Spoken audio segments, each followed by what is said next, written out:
दोस्तों, मैं एडवोकेट अनिल गुप्ता आपका अपने चैनल में स्वागत करता हूं। मेरे पिछले वीडियो को आप लोगों द्वारा पसंद किया गया, इसके लिए धन्यवाद। साथ ही आप लोगों के कमेंट भी आते रहते हैं जिनका रिप्लाई मेरे द्वारा किया जाता है और आप लोगों की डिमांड की वजह से मैं आज का वीडियो बना रहा हूं, जिसका शीर्षक है लोन रिकवरी के एजेंट या बैंक से छुटकारा पाना। दोस्तों, अक्सर आम आदमी को कभी न कभी लोन की आवश्यकता पड़ जाती है।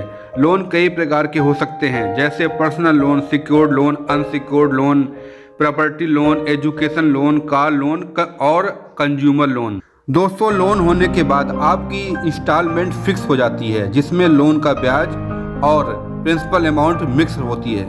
दोस्तों, सिक्योर्ड लोन और प्रॉपर्टी लोन आपकी किसी एसेट्स के अगेंस्ट दिया जाता है।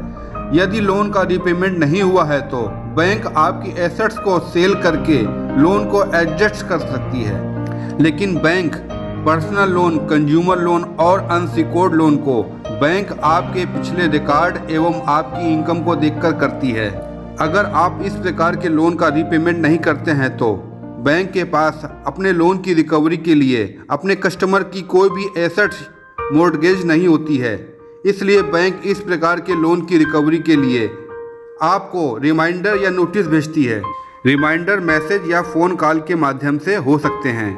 लेकिन कंज्यूमर लोन को बैंक अपने कस्टमर को किसी सामान को खरीदने के लिए लोन करती है, जैसे car, bike, TV, fridge, AC, computer या बायजूस का कोई कोर्स आदि। कंज्यूमर लोन की रिकवरी के लिए बैंक के पास कुछ ऑप्शन होते हैं जो मैं बताने जा रहा हूँ।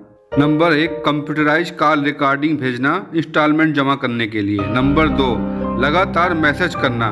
नंबर 3, बैंक एम्प्लॉय के द्वारा कॉल करना। नंबर 4, बैंक एम्प्लॉय द्वारा लोन जमा न करने पर लीगल एक्शन की जानकारी देना। नंबर 5, लोन की इंस्टॉलमेंट में डिस्काउंट के ऑफर देना। नंबर 6, लोन सेटलमेंट की स्कीम की जानकारी देना। नंबर 7, लोन रिकवरी एजेंट भेजना। लेकिन कंज्यूमर लोन में यदि कस्टमर अपनी इंस्टॉलमेंट जमा नहीं कर पाता है तो बैंक अपने सामान को वापस ले सकता है, जैसे बायजूस अपने टैबलेट को वापस ले सकता है। लेकिन दोस्तों, बैंक या बैंक का कोई कर्मचारी आपके साथ किसी प्रकार की अभद्रता या गलत बात नहीं कर सकता है, क्योंकि सुप्रीम कोर्ट की स्ट्रिक्ट गाइडलाइन है कि बैंक अपने लोन की रिकवरी में किसी कस्टमर को परेशान, प्रताड़ित या हैरेसमेंट नहीं कर सकता है। यदि किसी कस्टमर के साथ बैंक या बैंक का कोई कर्मचारी अगर कोई गलत कार्य करता है तो बैंक के खिलाफ पुलिस में या कोर्ट में कार्रवाई की जा सकती है। दोस्तों, मैं किसी लोन के डिफ़ॉल्ट को प्रमोट नहीं कर रहा हूँ, ना ही मैं चाहता हूँ कि बैंक का कोई नुकसान हो, परंतु कई बार कस्टमर की मजबूरी हो सकती है या किसी कंपनी द्वारा फ्रॉड करके कंज्यूमर लोन कर दिया जाता है और कंज्यूमर किसी सामान से संतुष्ट नहीं होता है तो कंपनी से कानूनी रूप से लड़ना आसान नहीं होता है या कानून की लंबी प्रक्रिया होती है। इसलिए मजबूरी में लोन के रीपेमेंट में डिफ़ॉल्ट करनी पड़ती है, क्योंकि हर व्यक्ति कड़ी मेहनत से पैसों को कमाता है। दोस्तों, अगर मेरी ये जानकारी अच्छी लगी हो तो मेरे चैनल को सब्सक्राइब, लाइक एवं शेयर कर देना, क्योंकि मेरे चैनल का उद्देश्य है कि आम लोगों को सुरक्षा प्रदान करना। धन्यवाद।